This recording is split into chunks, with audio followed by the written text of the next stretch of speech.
Miller. Our guest today is Frank Calderon from Miami-Dade Solid Waste Department. Thank you for being here. Thanks for having me, Michael. First, I want to do a little commercial. I want to thank our friends at University Credit Union for your support for so many years. So one of the things, Frank, that we're looking at is how we as a consumer understand the difference between a regular garbage and the recycling.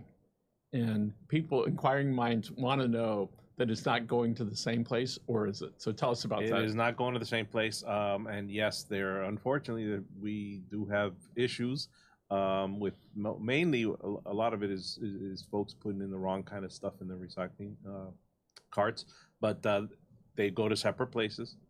The garbage goes to disposal, which goes to landfill. The recycling actually goes to a contractor that processes the materials on our behalf. And Waste Management Inc., they're large. They have lots of other customers. We're not the only ones that use the same facility in Pembroke Pines. And all that stuff, they bale it and they find people to buy it and they sell it, and it's actually recycled. So let's talk about like the bottles and cans and other recyclables. So there are manufacturers that take this stuff and they melt it down, if that's the term. They this material, depending on the type of material, is different processes, but metals are typically melted down. The plastic, they break it up into small bits and wash it, and I believe they do melt it down. Although it depends on what they're going to make with it, because sometimes they make something. Sometimes they'll make new plastic bottles out of old plastic bottles.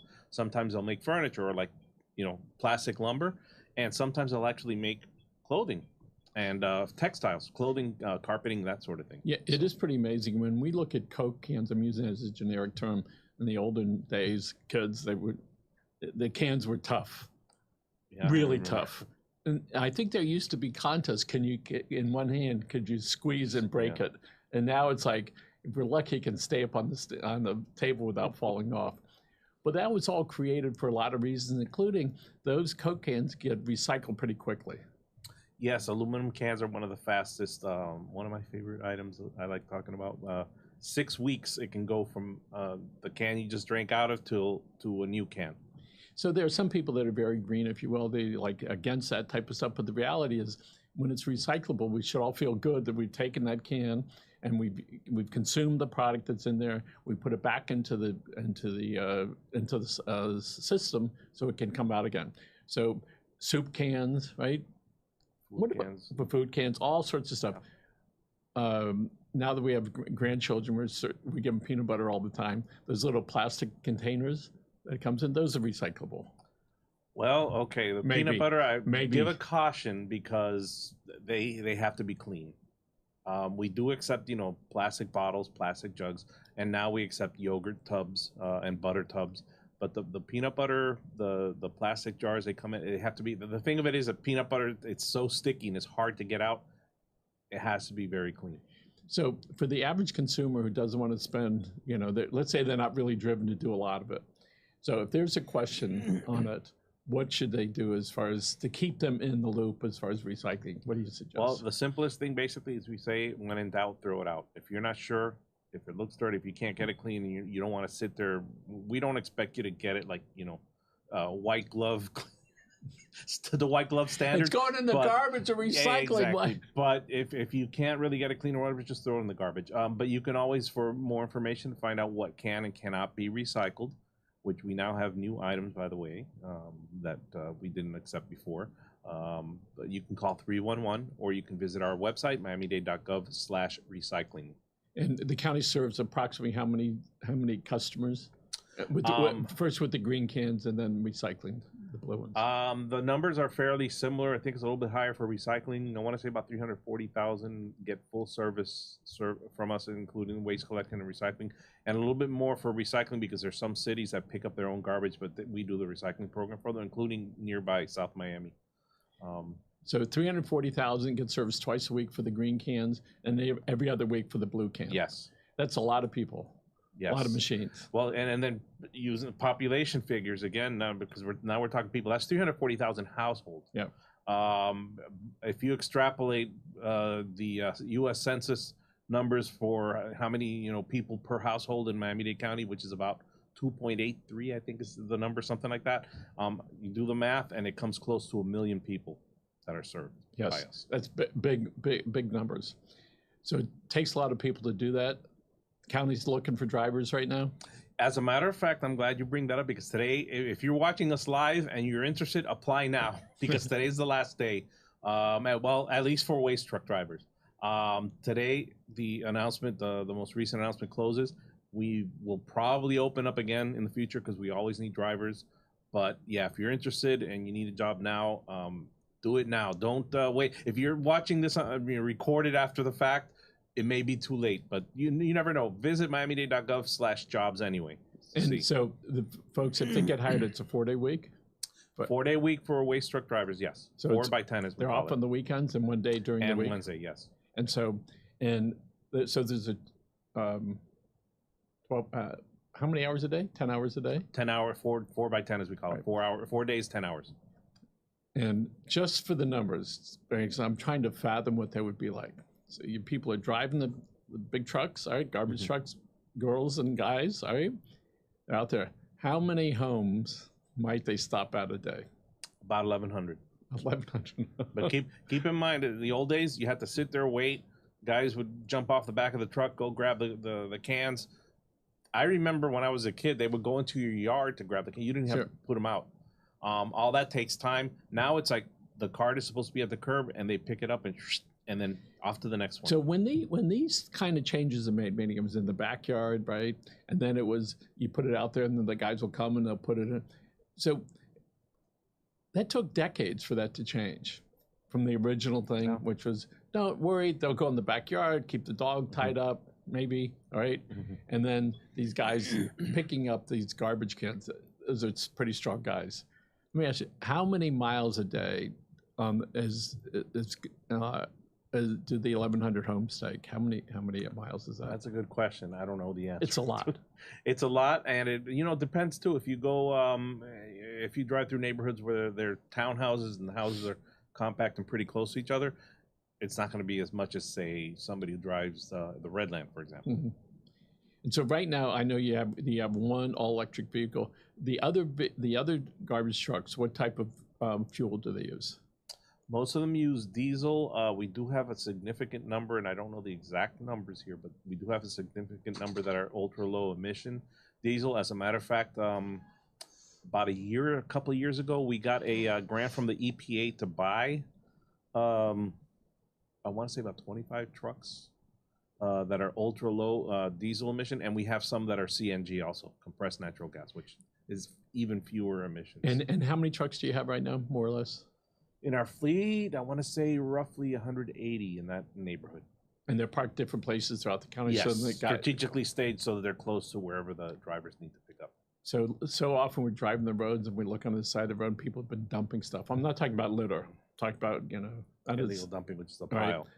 Right, a bag from the local store or the stuff that's in their cars. But let's talk about the illegal dumping where people pull off the side of the road, and they empty their trunk or their trucks. Tell us about what kind of challenge it is and what the county is doing to deal with it. Yes, there's a lot of places around the county, unfortunately, where illegal dumping takes place. But we do have a division of enforcement officers who are dedicated to fighting this and investigating it. And they work with the police department, which, by the way, the Miami-Dade Police Department has a unit dedicated to illegal dumping. So that means they have police officers dedicated to arresting people who go out there and do this kind of thing. They have a number of tools they use. They can investigate by looking through the pile, but they also have hidden cameras in various places. Not going to say where. Some of the cameras are live stream. You can see what's going on in real time, and some of them are, recording, and then they go back and check them and get people's auto tags and stuff off of that. And then they can find and they can, working in conjunction with police, you can even get arrested.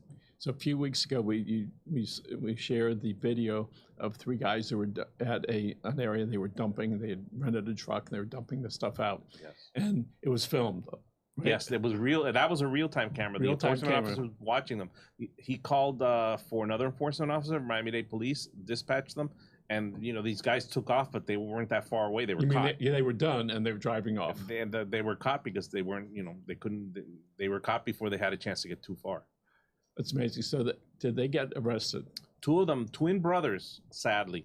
They got physically arrested. They were Come physically arrested. Yes. on. We got go call mama and tell her what happened.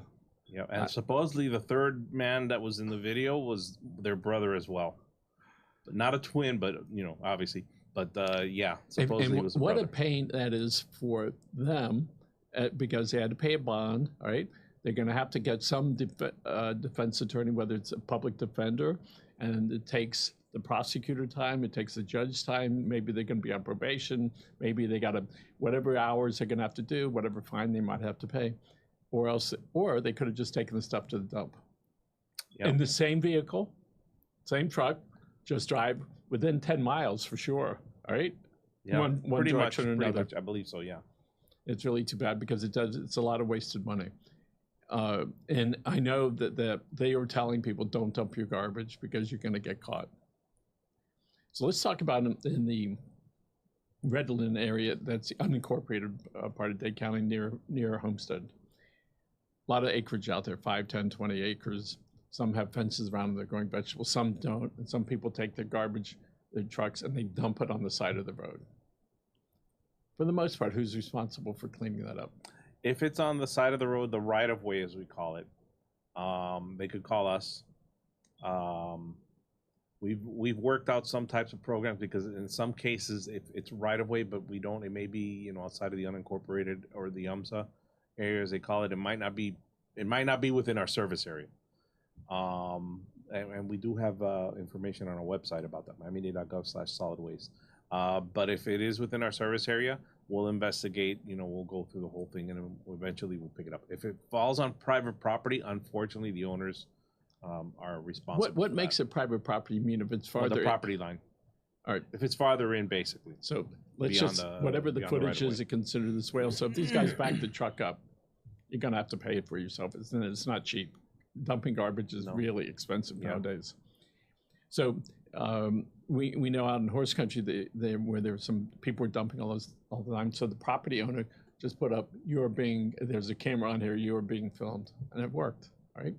I might add that on our street, people were breaking into the mailboxes. So we changed our mailbox and put up a camera right there. That's all, all right? That's all it took. Because if it just serves so they think about it. If I do this, I might get caught, and the grief that's going to be associated with that. So let's talk about, if you would, any schooling that the school board, that the county does in teaching our school-age kids about how to recycle and how important it is for them to be part of the solution rather than part of the problem. We work with them. We go to, we work out with schools. Sometimes their calendar can be a little, or their schedule can be a little bit hectic. We typically find that we get requests to go to speak to schools after they've done their testing in the spring, I think, or the spring, early summer. Then they want us to go. And we'll go there and we'll talk to them about recycling anytime we have. And, I can do it. Jean Marie, of course, you've seen her. She's like Mrs. Enthusiasm. She's like a cheerleader for recycling, so she's great. And, yeah. But I saw her on Facebook the other day. Yeah. And that's Jean Marie Massa. Yes. And she is the recycling manager of Miami-Dade County. Yes. See, I got it right, Jean Marie. So, and that's important that at different faces there all the time, people can relate to that. And she carries with her a dozen or 2 dozen different product stuff you can recycle and some that you can't. So, but as you're saying, if you're not sure, if you're in doubt, throw it out. If you're in doubt, throw it out. So let's talk what happens to the green stuff you put into your green cart. The guy comes or lady comes, they put it into the truck. Now what? On the truck, they'll usually have some kind of compacting mechanism so that, to help them maximize efficiency. Otherwise, they'd have to go dump and come back, go dump and come back several times. They typically have to do it once during their day. Now with the compacting trucks, they'll take it to either transfer station where it'll get transferred and eventually make it to one of our landfills, or if they're close enough, directly to one of our landfills, and then at that point it gets landfilled. So tell us about the landfills, where they are, and if people want to just go take a look at them. Well, we have the North Dade landfill, which is I always forget what the actual legal term. It's a class something or other. That landfill. I mean, they can take it and they'll move it to somewhere else if necessary. But they take basically trash, like yard trash, as we call it, yard trash, yard waste, that sort of thing, vegetative waste. Whereas the South Lake landfill take pretty much anything, garbage from the house, all kinds of stuff. And those are the two landfills we have. We do have, in order, for us to be able to have flexibility in our system and disposal capacity, we do have contracts with a couple of different private companies that have their own landfills throughout South Florida. So sometimes the stuff will go there instead. So you contract with some other with some vendors to be able to take that, and then they take it to their landfills. Yes. We know that the county had a incinerator. Was that the word? Yes. Is that what it was called? What we called it the Resources Recovery Facility. So that's closed due to a fire that happened there, and the county is certainly making plans to put a new one in. All right, at some point and somewhere. All right, but it's going to be a couple of years. Yeah. But from a concept point, it would burn most of the trash that was put in there, and it would reduce it to just about 10%. Roughly, yeah. 10-15%. That was pretty amazing. And so let's talk about what was left over, because across the country they have the same thing, which is the leftover, like a snowflake. Ashes. Basically. So what do we as a worldwide community do? What do we do with ashes? Well, typically what we did in the past when we had this going, basically there was a special landfill there on site. We called it an ash fill, or we also called it a monofill, because basically you didn't accept like raw garbage or anything, only ashes. So we had a landfill specifically to dispose that. Now, what we were also doing was we were looking at, but obviously because of the fire and the closure, unfortunately that's not going anywhere. But we were looking at with concrete makers, because they need ash as part of their product. The one thing they were finding is that the metal content was a little bit high, and we were finding ways to get it out of there. But that would have been a great, had we able to go all the way through with that would have been a great way to reduce the amount of and reuse our waste, even the ashes. So we figured out with the recycling what to do, which is all right. And let's ask, as far as out of all the things that are put into the blue cart, what percentage of that gets recycled? If it's correct, all of it, pretty much. If maybe a small percent for whatever reason, but for the most part, if it's the correct item, it'll all get recycled. So let's go. So you create the trash. You supply, a vendor comes in and he takes the bundles of it. He gives it to a recycler, who then figures out which stuff that he can use to make other products. Well, what happens is you have people that they'll take the cardboard and or the paper, since they're related. There will be other companies that'll take the metals, because they process metal. And then there's other companies that'll take the plastic and the cartons even, because they handle it. And then they process it, and then they provide it to people who use it to make new products. And so often, or they might make the products themselves directly. Depends. So we see so often things just get recycled. We think about all the big trash piles. Have all the seagulls overhead that are eating. They come down and they eat, right? Yeah. And so when you look at it, so the recycling program, I hope that it gets more enthusiastic and more passionate. And I know that the county's getting ready to have an educational program to remind people what should go into or what should not go into the blue can. So why don't you tell us about that? Yes, we actually have enforcement is going out, and at this point, there have been some rumors on social media. At this point, they're not fining or citing or anything.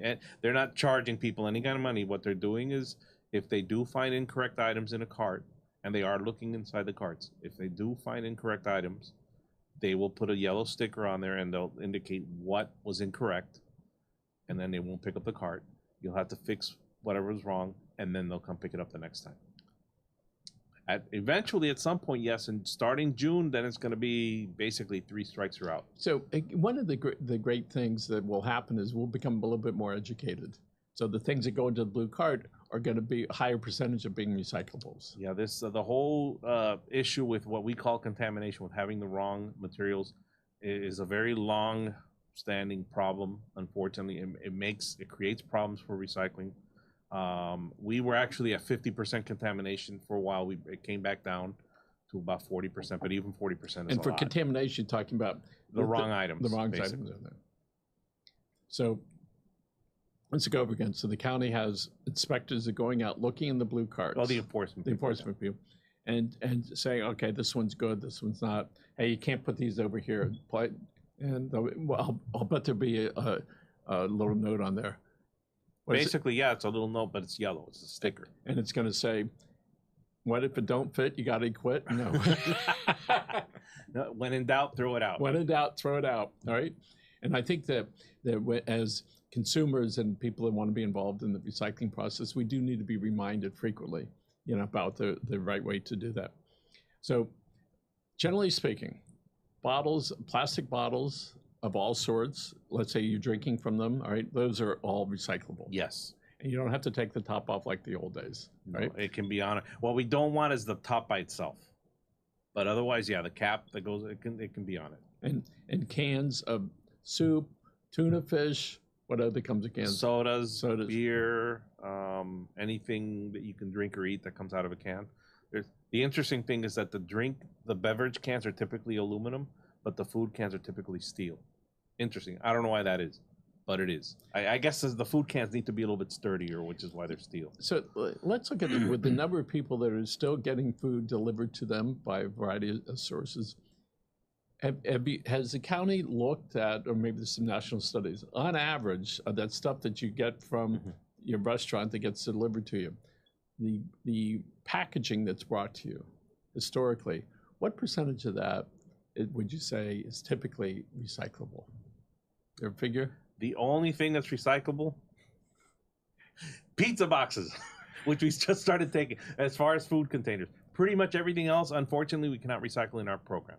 When you say in your program, are there some areas throughout the country that they have recyclables? They might. There's some places, for example, styrofoam is a big one that might accept styrofoam. Unfortunately, we don't here, and that's it's tricky as to why. But so it's here in Miami-Dade County. Other states might have may have other stuff that they can do. And I'm sure that at some point there was conversations between the manufacturers of those products. Say, hey, if you can make out of some other product, maybe you can do your part, and it can be recycled. So I know when we get this stuff, I look at it and I go, when in doubt, throw it out. And so I look at it and say, what a pity. All right, let's talk about the plastic bags you get at that you could get at a grocery store or at a drugstore. Those are the ones that you can hold, like, it looks like 30 pounds, and all the guys are trying to take all the food out, like 4 strapped here. Don't worry, I can do it. Make it from the car in one trip. Right. What is it about our brains that, they want to do that? I haven't figured out quite how to close the top when it goes up. I'm just waiting for it to, knock me right over. Those bags are not recyclable. At least not in our program. Yes. There are ways to recycle them, but we cannot accept them in our program because they will get wrapped up around the machinery. They'll cause all kinds of problems at the processing facility. Now, there are stores, 2 that come to mind are Publix and Walmart, that will accept plastic bags. But I always ask people to check first. Don't assume. You might go to that one rare Publix location that doesn't have the bin for plastic, or the Walmart location. Check first, make sure that they'll accept it. The last time I checked, the Walmart that I typically go to in Westchester had a bin out front, and it said they'll take any plastic. It doesn't even have to be a Walmart bag. But check first. But for the most part, most retailers, they will take plastic bags. So 25 years. We can't take them in our, please do not put them in the blue card. Okay. That's public enemy number 1 for us. Because it ties up the machine. It ties up the machineries of processing. 25, 30 years ago. What? People are bringing in bags into the grocery store? What's wrong with the bags they serve? So I was looking at one of the paper bags that Publix has now. It used to be tall, thick, sometimes double bag, and you could carry a lot of stuff in there. And now it's this little thin, short bag to make it as miserable as possible. Sort of to force you to bring in your own. Well, ironically, the paper bag, as long as it's not damaged or wet, it can be recycled. So anyway, Frank, we're the holidays are about on us. All right. So at Christmas time, Thanksgiving and Christmas time, what are some things that we should at Christmas time when all those gifts and all those new boxes are out of people's homes? What should they do with them? All right. Well, the gift wrapping paper, as long as it's paper and not foil paper, that can be recycled. The ribbons and bows, no, because that's, again, anything that can kind of get tangled up. Christmas tree lights is another one. Anything that can be tangled up in machinery, no, you can't recycle it in our program. But the paper stuff, the boxes, cardboard boxes, we love cardboard. So cardboard is great. Catalogs, they're still. I laugh at the irony of this. Amazon, that built its business on electronic ordering, ordering online and no paper. They're now mailing people catalogs, paper, old-fashioned, old school paper, which are fun to look at. Yep. But when the season's over, you might have it on the coffee table. When the season's over, that can go in recycling. Isn't that how Sears did it at the beginning of this great big book? And yes, and they weren't able to, to advance that. So in tribute to my late grandmother, whenever we'd give her gifts, she would take out that little razor blade, cut it open, and save the paper.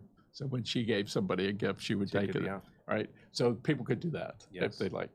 So what about Christmas trees? Christmas trees are a different animal. We don't take them in the regular recycling. Please don't put them in either the blue or the green cart. They do not belong there. What we do is, and we'll announce this as we get closer to the season, is we will have a 2-part program. You can bring it back to certain TRCs. Not all of them will take them back, and they'll be recycled into mulch, which we'll make available to residents. Once we get all the trees, they're accumulated, then they mulch them all at once. So they don't do it on the spot like some other places I've seen. And then the other part of it is, if you don't feel like bringing it in, we will allow you to put it out at the curb up to a certain date. I'm not sure when. Sometime, I want to say mid-January, and we'll pick it up. And it won't count against you as a bulky waste pickup. Now, we ask for your patience with that because we cover a 320 square mile area, and we're going to do the pickup in zones. We do get some people get a little antsy. They'll put the tree out on the 26th, and on the 27th, they're calling and asking why we haven't picked it up. I'm sorry, it doesn't work that way. If you want it picked up right away, you can use a bulky waste pickup. But if you're willing to wait, we will not count it against you. Just please, when we make the announcement, just follow what we say in the announcement, basically. So, and maybe part of it is, how did you get the tree there? Maybe they have a nearby place where they can take it. They can also take it to the TRC if they want. If they don't want it sitting on the curb for a long period of time, but otherwise we'll pick it up. But we do ask for patience while we do that. Frank Calderon, thank you very much. Appreciate your time, folks. Thank you for joining us. Want to thank Andres for producing the show, and remember, take care of yourself and your family.